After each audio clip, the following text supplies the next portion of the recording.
Bonjour et bienvenue à Marque ta page, une émission proposée et réalisée par Chiloé et UID. UID pour une idée de départ. L'émission d'aujourd'hui va être consacrée à un livre de Victor Hugo qui a pour titre Napoléon le Petit. Pour essayer de faire une brève présentation, Victor Hugo, c'est quelqu'un qui appartient plutôt au départ à la droite française de l'époque, mais qui au fil des ans et des épreuves et des mouvements de l'histoire qu'il va vivre dans son pays, va se diriger vers des idées de gauche et défendre des idées. Il va défendre le peuple. Il va être un écrivain populaire. Il va être un écrivain qui va avoir énormément de lecteurs. À son enterrement à Paris, il y a plus de 2 millions de personnes. Le gouvernement de l'époque a peur d'émeutes. Et ce personnage de la littérature française, qui est vraiment un personnage qu'on aime ou qu'on n'aime pas, mais qui a beaucoup écrit, il va connaître donc une évolution vers un affrontement avec Napoléon III. Ce personnage qui au début il a aimé, apprécié, auquel il a cru sans doute, va être très déçu. Il va finir par avoir des embrouilles avec ce Napoléon III, qui va l'exiler d'ailleurs. Il va être exilé, expulsé de France et exilé. Donc aujourd'hui, le livre dont je vais vous lire des extraits, c'est Napoléon le Petit de Victor Hugo. Portrait. Louis Bonaparte est un homme de moyenne taille, froid, pâle, lent, qui a l'air de n'être pas tout à fait réveillé. Il a publié, nous l'avons déjà rappelé, un traité assez estimé sur l'artillerie et connaît à fond la manœuvre du canon. Il monte bien à cheval, sa parole traîne avec un léger accent allemand. Ce qu'il y a d'histrion en lui est apparu au tournoi d'Eglinton. Il a la moustache épaisse et couvrant le sourire comme le duc d'Albe, et l'œil éteint comme Charles IX. Si on le juge, en dehors de ce qu'il appelle ses actes nécessaires ou ses grands actes, c'est un personnage vulgaire, puéril, théâtral et vain. Les personnes invitées chez lui, l'été à Saint-Cloud, reçoivent en même temps que l'invitation l'ordre d'apporter une toilette du matin et une toilette du soir. Il aime la gloriole, le pompon, l'aigrette, la broderie, les paillettes et les passequilles, les grands mots, les grands titres, ce qui sonne, ce qui brille, toutes les verroteries du pouvoir. En sa qualité de parent de la bataille d'Austerlitz, il s'habille en général. Peu lui importe d'être méprisé, il se contente de la figure du respect. Cet homme ternirait le second plan de l'histoire. Il souille le premier. L'Europe riait de l'autre continent en regardant Haïti quand elle a vu apparaître ce sous-loc blanc. Il y a maintenant en Europe, au fond de toutes les intelligences, même à l'étranger, une stupeur profonde et comme le sentiment d'un affront personnel, car le continent européen, qu'il le veuille ou non, est solidaire de la France, et ce qui abaisse la France humilie l'Europe. Avant le 2 décembre, les chefs de la droite disaient volontiers de Louis Bonaparte « c'est un idiot ». Il se trompait. Certes, ce cerveau est trouble, ce cerveau a des lacunes, mais on peut déchiffrer par endroits plusieurs pensées de suite et suffisamment enchaînées. C'est un livre où il y a des pages arrachées. À tout moment, quelque chose manque. Louis Bonaparte a une idée fixe, mais une idée fixe n'est pas l'idiotisme. Il sait ce qu'il veut et il y va. À travers la justice, à travers la loi, à travers la raison, à travers l'honnêteté, à travers l'humanité, soit, mais il y va. Ce n'est pas un idiot. C'est tout simplement un homme d'un autre temps que le nôtre. Il semble absurde et fou parce qu'il est dépareillé. Transportez-le au XVIe siècle, en Espagne, et Philippe II le reconnaîtra. En Angleterre, Henri VIII, lui sourira. En Italie, César Borgia lui sautera au cou. Ou même, bornez-vous à le placer hors de la civilisation européenne, mettez-le en 1817 à Janina, Ali Pacha lui tendra la main.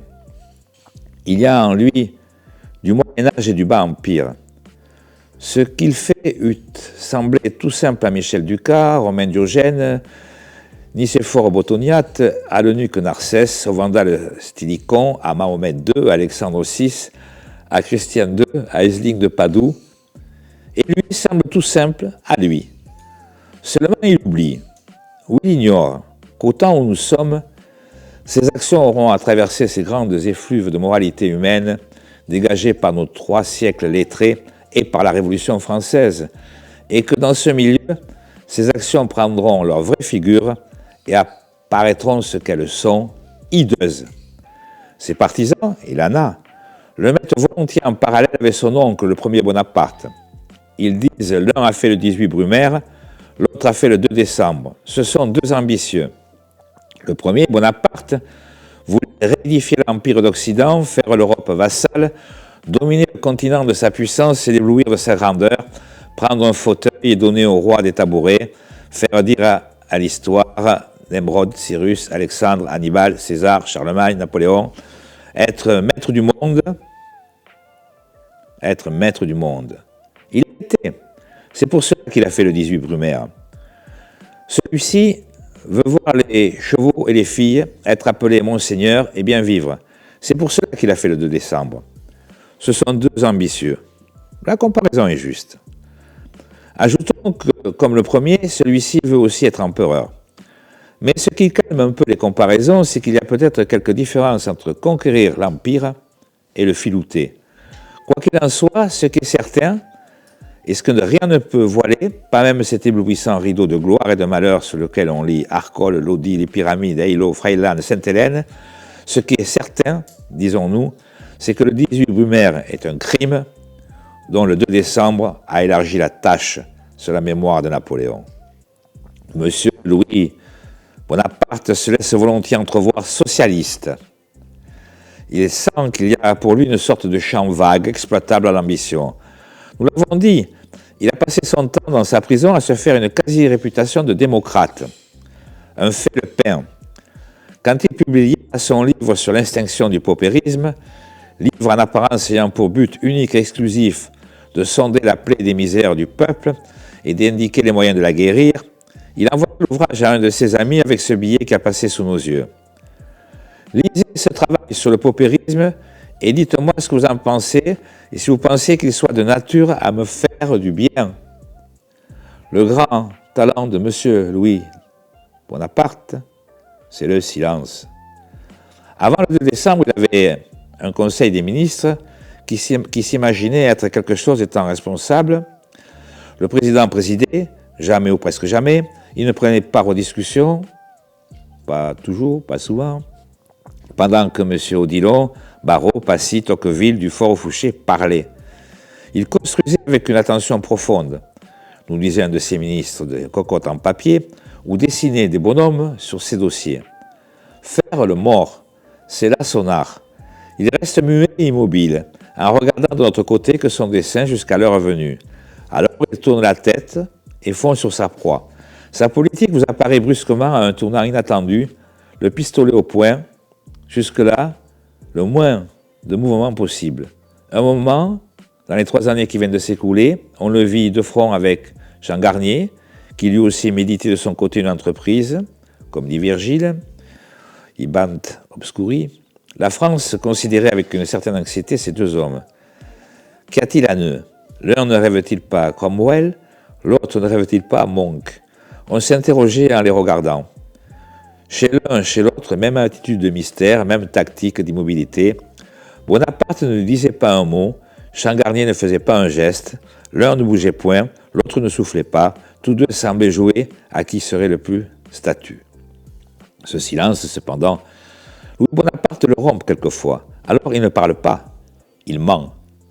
Cet homme ment comme les autres respirent. Il annonce une intention honnête, prenez garde, il affirme, méfiez-vous, il fait un serment, tremblez. Machiavel a fait des petits, Louis Bonaparte en est un. Annoncer une énormité dont le monde se récite, la désavouer avec indignation, jurer grand Dieu, se déclarer honnête homme, puis au moment où l'on se rassure et où l'on rit de l'énormité en question, l'exécuter. Ainsi il a fait pour le coup d'État, ainsi pour les décrets de prescription, ainsi pour la spoliation des princes d'Orléans, ainsi il fera pour l'invasion de la Belgique et de la Suisse et pour le reste. C'est là son procédé, pensez ce que vous en voudrez, il s'en sert, il trouve bon, cela le regarde, il aura à démêler les choses avec l'histoire. Et si j'ai eu l'envie de vous présenter ce texte de Victor Hugo, c'est que j'y trouve des similitudes avec la personnalité de Trump, avec la personnalité de Poutine, avec la personnalité de certains hommes qui ont fait illusion dans les dernières présidentielles en France. Je trouve, et alors, avec un regret, c'est qu'aujourd'hui, il n'y ait pas d'écrivains qui s'en prennent avec une telle violence à la personne qu'ils ont aimée. Parce que Victor Hugo, je crois, au début, il a aimé, il a cru en Napoléon III. Et qui s'en prennent pas avec une telle violence aux hommes qu'on peut avoir, dans lesquels on peut avoir cru, et puis qui tout à coup nous déçoivent et se révèlent d'être de drôles de zozos. Voilà, c'est un petit peu ce qui m'a motivé dans l'envie de vous lire ce texte dans un cadre magnifique, à la recyclerie de Tonnes, qui nous a accueillis et dont je remercie l'accueil chaleureux qu'ils nous font. Et puis, pour ceux qui ont envie d'en savoir plus, bon, d'abord, je vous demande d'excuser certaines maladresses de lecture. Je suis un peu diesel, il m'a fallu un petit peu de temps pour me lancer. Et ce que je voulais vous signaler aussi, c'est que le texte de Napoléon le Petit, vous pouvez le retrouver sur Wikisource.